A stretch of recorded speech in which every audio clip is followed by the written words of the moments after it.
Welcome to another Sussex Universe lecture.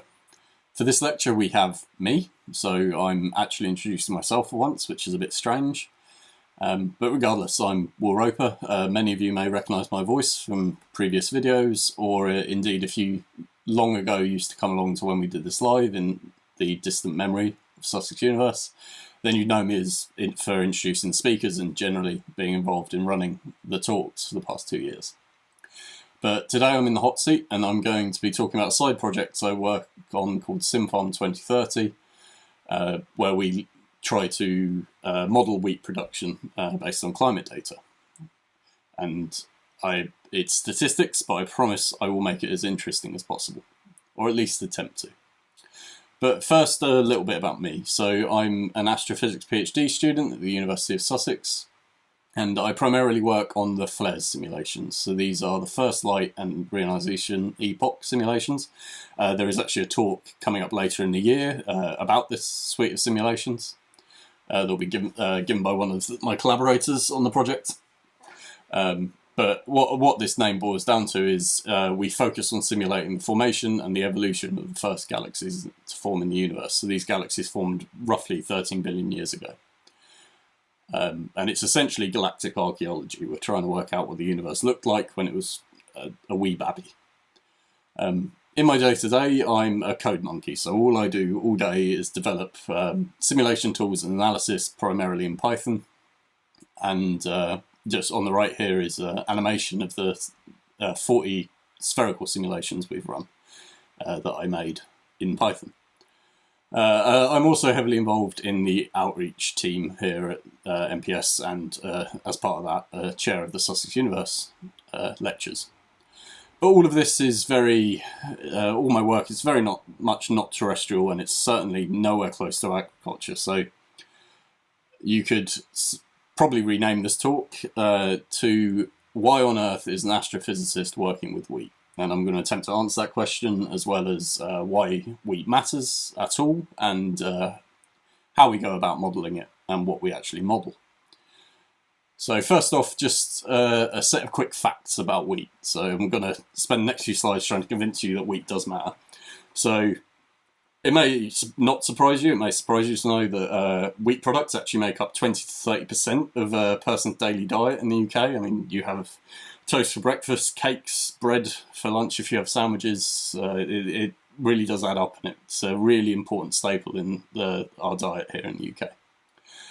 What you may not know, and I didn't know until I went to an event, is that UK farmers are actually leaders in wheat production and hold the record for yield density, so the amount of wheat produced in a particular area. The UK actually holds the record for, which I thought was really cool when I found out.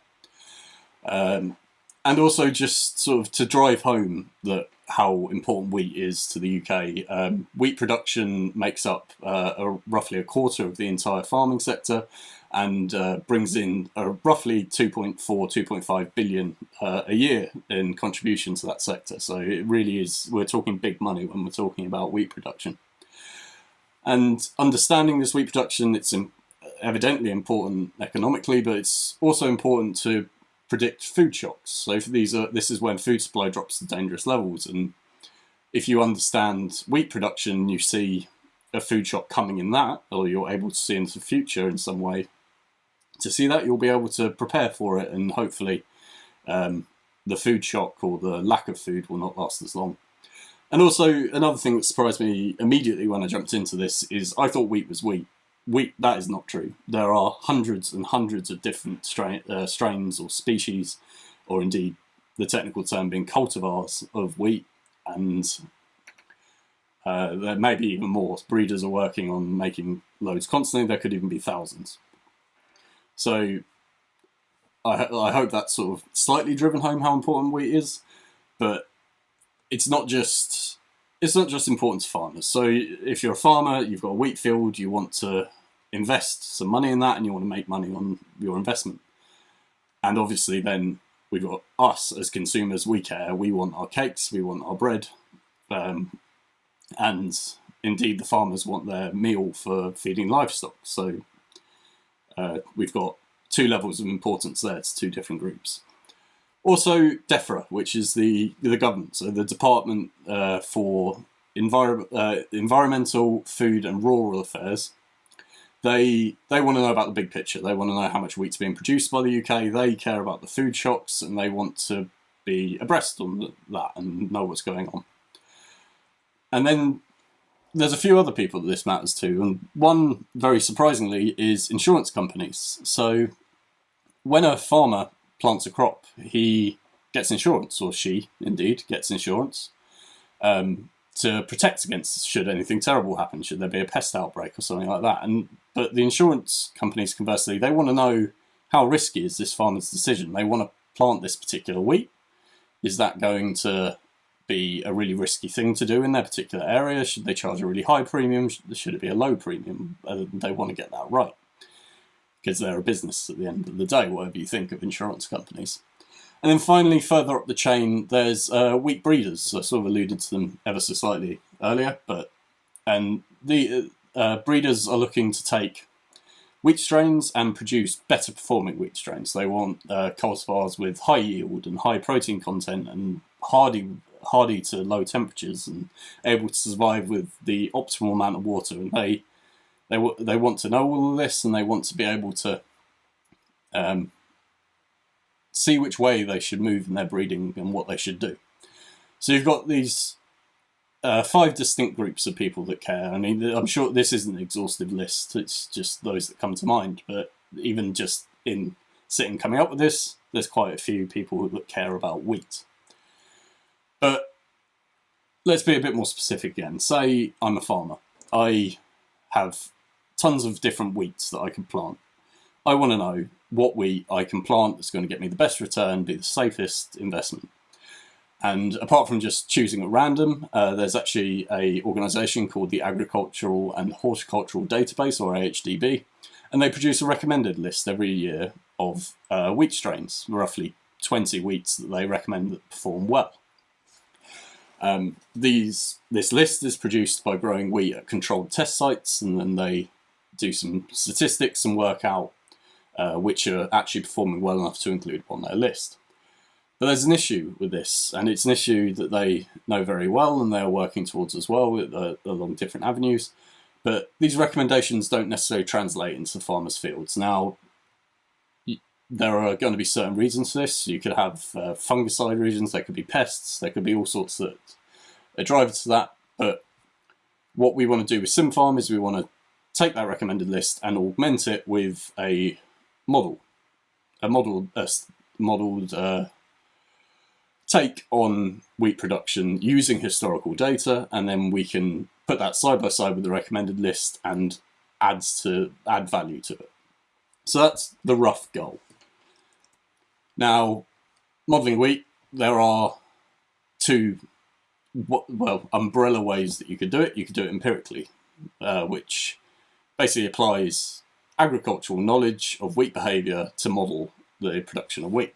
This requires control over many, many parameters, including things like CO2 levels, ozone levels, soil acidity, soil water retention, radiation, use efficiency, the amount of sunshine hours there are, the efficiency at which the chlorophyll can actually produce glucose, and all these other things.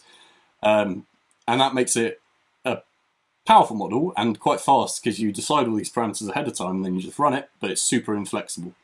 And also, I'm a physicist. I'm not an agriculturalist. I have no idea what's going on with any of that. There are a very long list of parameters involved there, and most of them I don't even know where to begin explaining what they are. So there's this other method we could use, a statistical method. And as a physicist, I am pretty good with statistics. I was taught it a lot during my degree. I use it. So maybe that's the way to go. And what these statistical methods are is they're data-driven. So we take data, we create a model or a framework with a set of parameters that we can train using truth data to inform that training. And then we can come out with a model which has been trained and knows stuff about the thing that we're training it on. So being very indirect there with stuff, but it really is, it's really varied, and you can change your inputs and your outputs, and it gives this flexibility once you've fed a certain model a certain thing, and you can predict anything from any input. There is a drawback, however. There's always a drawback with everything, and the drawback with statistical methods of modelling is you're data limited, so you're only as good as your data. This means that if your data doesn't cover the full range, so say we're using temperature data and we're in England and it doesn't really cover extremely hot temperatures and extremely cold temperatures, then you're limited to that. So it's something always worth keeping in mind when you're doing this process, and that's the process we're going to use in SimFarm. So again, I'm a physicist. What do we do as physicists? The first thing we do is we make sweeping assumptions about it and approximations. And then as we understand the models more, we maybe relax some of those assumptions, or we change them and work with them once we've learned a bit. So the first assumption I'm going to make is that weak performance is entirely dependent on the local climate. So we're going to do climate-driven modelling using climate data as the input. Another and quite big assumption I'm going to make is that there is a single peak value for a particular climate variable at which wheat performs best. So this is shown in this image here. On the x-axis we have temperature, on the y-axis we have rainfall, offset by the mean in the UK, hence why they go to negative numbers on the rainfall. And we have some peak value at which the wheat performs best, and then as you move away from that peak value, the yield gets less. That's what these darker colours represent. And we're also going to assume that this peak is the same throughout the entire growth cycle, which is a huge assumption. It's basically saying that the seed, as it's sprouting, will have the exact same peak temperature as when it's flowering. And I mean, obviously that's not true, but we might be able to get away with it. It might be all right in this instance. And we're also going to say that each month contributes equally to the final yield, which is also a very, very large assumption. And then we're going to say that wheat species, individual wheat species, can be categorized by their model parameters using this model. So that's sort of a rough feel around of the model, but now it's time to see the actual parameters themselves. So for our model, I'll show the maths in a second. It's one scary math slide. We have 6, so we have the normalization factor, and then we have the peak temperature, the width of that temperature distribution, the peak rainfall, and then the width of the rainfall distribution, as well as a correlation factor for, basically how connected the temperature and rainfall response of the crop is. So here is the promised nasty math slide. It's not too nasty, I hope, but essentially this is our model written down in maths. So this little y is the yield for a particular month, the ith month. Is based on the temperature in that month, the rainfall or precipitation in that month, and then the temperature and rainfall go into this monstrosity here, and you get an answer. So you've got the parameters I was talking about before, the normalization, the peaks, the widths, and the correlation, so this row. And then we just sum. We sum these monthly contributions when the wheat was growing, and we get a final yield for the year. So maths done, out the way. Hopefully this will be a bit more of an intuitive look at it. So just this is a little animation showing that model in action. So we've got the equation represented as two-dimensional Gaussian here. So we've got our peak, and then the yield falls off as you move to darker colours. These lower parts are simply just this one's temperature, this one's precipitation, they're the projection on the axis. And the white crosshair shows where this blue cursor is sampling within this distribution for 5 different regions throughout a year.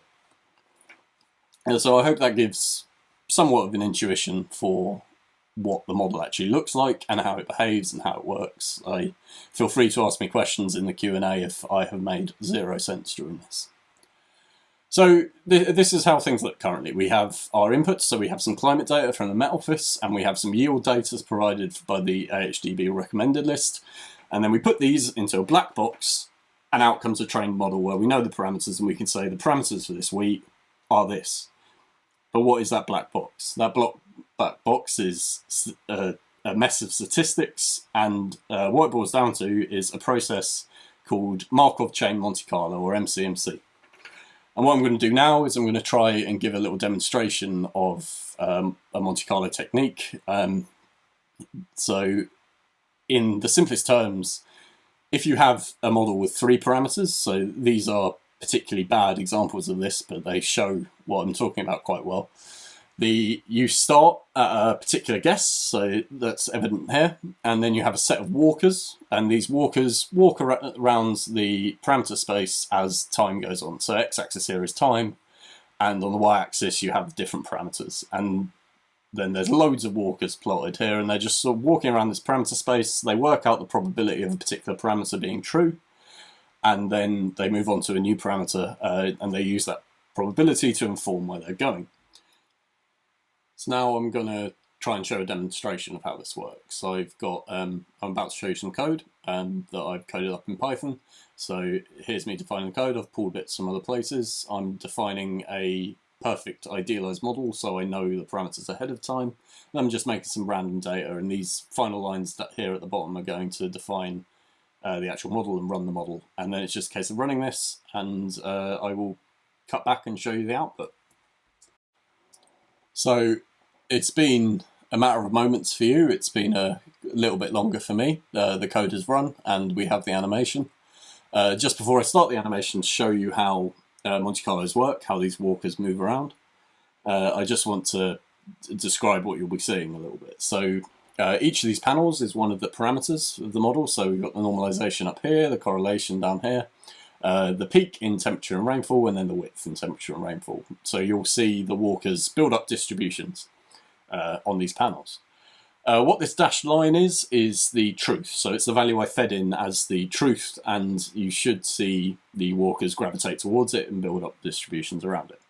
So without further ado, let's see what happens. So immediately you see the sun juts up at the initial guesses. So you have to start somewhere, and this is where they start in each of these panels, and then they immediately jump to higher probability areas around the truth. And they build up these distributions, these normal distributions, so randomly distributed around the truth. And then they just keep going, testing this parameter space, and eventually you have your final distributions. Now what you might have already noticed is in these bottom 3 panels, we're not actually centered on the truth. Now this isn't a problem. This is actually one of the powers of MCMC. It's one of the main reasons we do it. So when we're modeling things, we don't just want a parameter answer, we want to know how certain the MCMC was of that answer. And that's what you get with these distributions. So you can take the spread or the standard deviations of these distributions, and that gives you an uncertainty. It tells you how sure the MCMC is of the value. So these particularly thin distributions here, it's very sure of the value it's giving you. Whereas here, it's not quite so sure. And if you actually take the peak value, so what it's telling you the parameter is, and you compared it to the truth along with the uncertainty, you'd find that they're actually consistent. And that is one of the most powerful things about this method, and it's why it's used in a ton of different applications, in astrophysics, and many settings outside. So that's all well and good. Hopefully by this point I've shown you why wheat's important, I've shown you why I, as an astrophysicist, am modelling it, and I've shown you how I go about modelling it. So the last thing for me to do is show you what comes out. And the answer, the first order answer, is the yield response functions, or the model trained for a particular species of wheat. And here I've chosen 2 polar opposite wheats. So one here really cares about the temperature it's growing at. So it's got a very quick fall off if it falls away from the peak temperature at which it produces the most yield. But it's a bit more ambivalent in terms of the amount of rainfall it can have. Whereas on the left here we have a wheat which is much more hardy in terms of temperature, but really kind of likes thinner distribution of rainfalls. And I hope I've shown that that's a powerful thing. We can take different species of wheat and we can make these pictures that describe them. And it doesn't necessarily have to be temperature and rainfall. It can be any climate parameter you could think of, or indeed the soil type, pollution levels, anything. And we can show you how the wheat responds to that. But that's sort of abstract. They're not useful numbers. A farmer doesn't really care about that. So what we then go on to do is we produce these yield maps. And this is essentially just showing you how much yield you get for a particular type of wheat in a particular part of the UK. And you can compare different crops. So here you can see we've got one called Einstein, which does particularly well in Scotland, whereas one called Skyfall does really badly in Scotland. It clearly doesn't like colder temperatures. And we are actually, one of the end goals of this is to develop a tool in which a farmer can say, well, I live here, and you've got all these models. Which wheat would be best for yield for me to grow? Or indeed, I've sort of talked about yield up to this point. It doesn't have to be. We could talk about protein content. The actual quality of the wheat you're getting. So the wheat of different qualities ends up in different places. It either ends up as meal for livestock, or it could be cake flour, it could be bread flour. And you can also produce these maps where you're actually comparing two wheats directly. So areas that are red here, Clare performs very much better than Cordell, which shouldn't really be a surprise. Clare is actually one of the most prolific wheats. But Cordell, where it's colder, Cordell does better than Clare. So if you're living up here in Scotland and you want to plant wheat, you probably want to go with that one over Clare. And this creates powerful tools, and I hope I'm not just banging on and rambling about it. I hope that you can see that and that I've shown you that. But yeah, that is the end of my talk, and I thank you very much for sticking with me this far. I hope my incoherent rambles have answered the questions I set out to answer, and I hope it's been an interesting talk. I'd just like to take a moment to thank the rest of the SimFarm team. So it's not just me. There's agriculturalists from the University of Reading, Jacob Bishop and Caroline Harkness. A lot of the preliminary work was done by an undergraduate called Andrew Bowell with me last summer. And a lot of it was overseen in Sussex by Professor Seb Oliver. And then from the Met Office, we've got Edward Pope, who's helped a lot with the climate data and generally being very, very useful to talk to in meetings, because I am clueless with I was clueless with a lot of this at the start and still am to a certain degree. And if you've enjoyed my ramblings, join the Q&A that's about to start on Zoom if you're watching this live. And please quiz me. Anything that I've explained poorly or anything that's particularly interested you, just throw questions at me and I will attempt to answer them.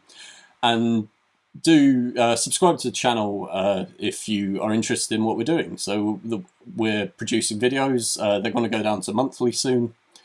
And the easiest way to find out when the videos are is to go to our website at sussexuniverse.org and subscribe to the channel to see when they're uploaded.